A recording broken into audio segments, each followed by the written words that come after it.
నమస్తే, welcome to four sides TV.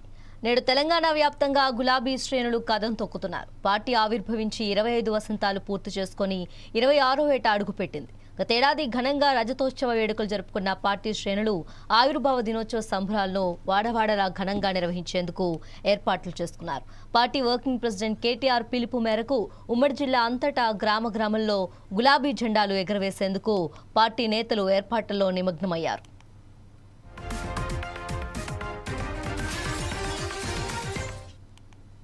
మరోవైపు party ఆవిర్భావ దినోత్సవానికి 2 రోజుల ముందే కేసీఆర్ కూతురు కవిత తెలంగాణ రాష్ట్ర సేన పేరుతో కొత్త పార్టీని ప్రకటించడం సంచలనం రేపింది.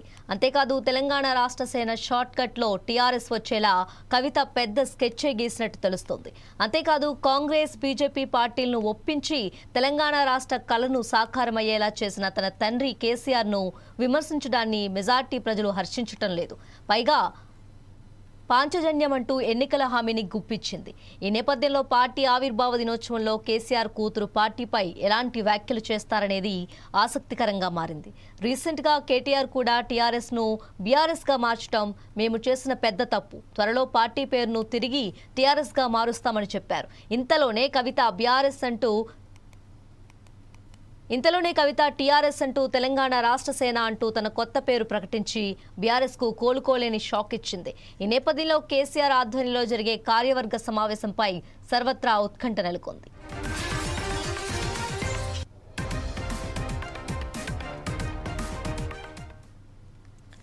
ఇందులో పార్టీ రాష్ట్ర కార్యవర్గ సభ్యులు, ఎంపీలు, ఎమ్మెల్యేలు, ఎమ్మెల్సీలు, జిల్లా అధ్యక్షులతో పాటు మాజీ ప్రజాప్రతినిధులు, కార్పొరేషన్ల మాజీ చైర్మన్లు హాజరవుతారు.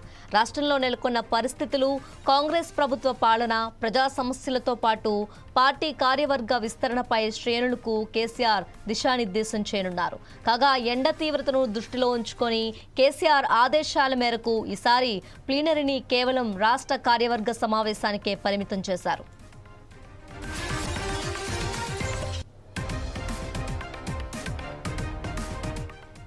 బీఆర్ఎస్ అలియాస్ టీఆర్ఎస్ తెలంగాణ రాష్ట్ర సమితిని 2001లో ఏప్రిల్ 27న హైదరాబాద్ జలదృశ్యంలో ప్రకటించారు.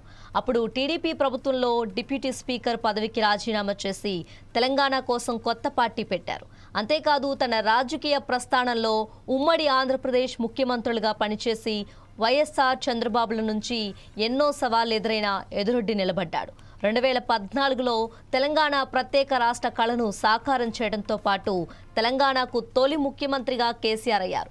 అంతేకాదు వరుసగా రెండోసారి అధికారం చేపట్టారు. ఇక పార్టీని జాతీయ స్థాయిలో విస్తరించాలనే యోచనతో తన పార్టీ పేరును టీఆర్ఎస్ నుంచి బీఆర్ఎస్గా అక్టోబర్ 5, 2022లో మార్చారు. ఇక మూడోసారి ఎన్నికల్లో మాత్రం బీఆర్ఎస్ అత్యల్ప తేడాతో కాంగ్రెస్ చేతిలో ఓటమి పాలైంది. ప్రస్తుతం తెలంగాణలో ప్రధాన ప్రతిపక్షంగా వ్యవహరిస్తోంది.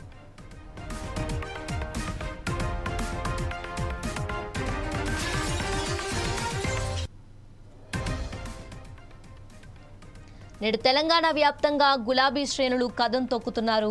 పార్టీ ఆవిర్భవించి 25 వసంతాలు పూర్తి చేసుకొని 26వ ఏట అడుగుపెట్టింది. గతేడాది ఘనంగా రజతోత్సవ వేడుకలు జరుపుకున్న పార్టీ శ్రేణులు ఆవిర్భావ దినోత్సవ సంబరాలను వాడవాడలా ఘనంగా నిర్వహించేందుకు ఏర్పాట్లు చేసుకున్నారు. పార్టీ వర్కింగ్ ప్రెసిడెంట్ కేటీఆర్ పిలుపు మేరకు ఉమ్మడి జిల్లా అంతటా గ్రామంలో గులాబీ జెండాలు ఎగురవేసేందుకు పార్టీ నేతలు ఏర్పాట్లలో నిమగ్నమయ్యారు.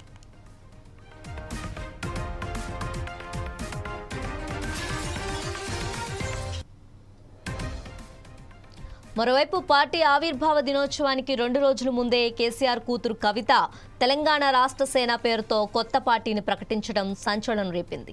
అంతేకాదు తెలంగాణ రాష్ట్ర సేన షార్ట్ కట్ లో టీఆర్ఎస్ వచ్చేలా కవిత పెద్ద స్కెచ్ గీసినట్టు తెలుస్తోంది.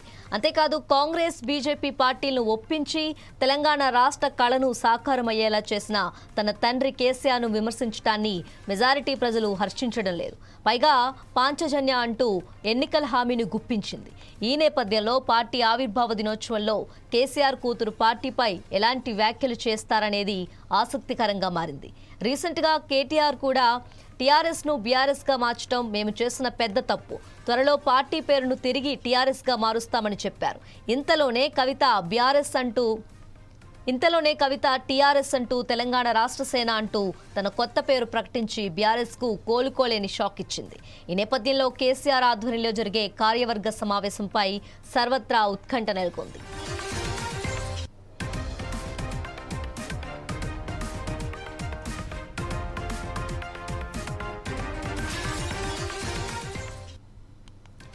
ఇందులో పార్టీ రాష్ట్ర కార్యవర్గ సభ్యులు, ఎంపీలు, ఎమ్మెల్యేలు, ఎమ్మెల్సీలు, జిల్లా అధ్యక్షులతో పాటు మాజీ ప్రజాప్రతినిధులు, కార్పొరేషన్లు, మాజీ చైర్మన్లు హాజరవుతారు. రాష్ట్రంలో నెలకొన్న పరిస్థితులు, కాంగ్రెస్ ప్రభుత్వ పాలన, ప్రజా సమస్యలతో పాటు పార్టీ కార్యవర్గ విస్తరణపై శ్రేణులకు కేసీఆర్ దిశానిర్దేశం చేయనున్నారు.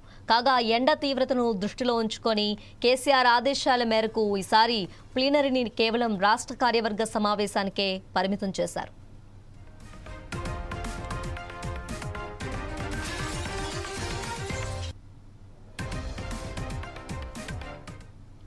బీఆర్ఎస్ అలియాస్ టీఆర్ఎస్ తెలంగాణ రాష్ట్ర సమితిని 2001 ఏప్రిల్ 27న హైదరాబాద్ జలదృశ్యంలో ప్రకటించారు.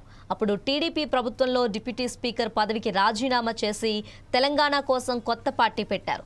అంతేకాదు తన రాజకీయ ప్రస్థానంలో ఉమ్మడి ఆంధ్రప్రదేశ్ ముఖ్యమంత్రులుగా పనిచేసిన వైఎస్ఆర్ చంద్రబాబుల నుంచి ఎన్నో సవాళ్లు ఎదురొడ్డి నిలబడ్డారు. 2014లో తెలంగాణ ప్రత్యేక రాష్ట్ర కలను సాకారం చేయడంతో పాటు తెలంగాణకు తొలి ముఖ్యమంత్రిగా కేసీఆర్ అయ్యారు. అంతేకాదు వరుసగా రెండోసారి అధికారం చేపట్టారు. ఇక పార్టీని జాతీయ స్థాయిలో విస్తరించాలనే యోచనతో తన పార్టీ పేరును టీఆర్ఎస్ నుంచి బీఆర్ఎస్గా అక్టోబర్ 5, 2022లో మార్చారు. ఇక మూడోసారి ఎన్నికల్లో మాత్రం బీఆర్ఎస్ అత్యల్ప తేడాతో కాంగ్రెస్ చేతిలో ఓటమి పాలైంది. ప్రస్తుతం తెలంగాణలో ప్రధాన ప్రతిపక్షంగా వ్యవహరిస్తోంది.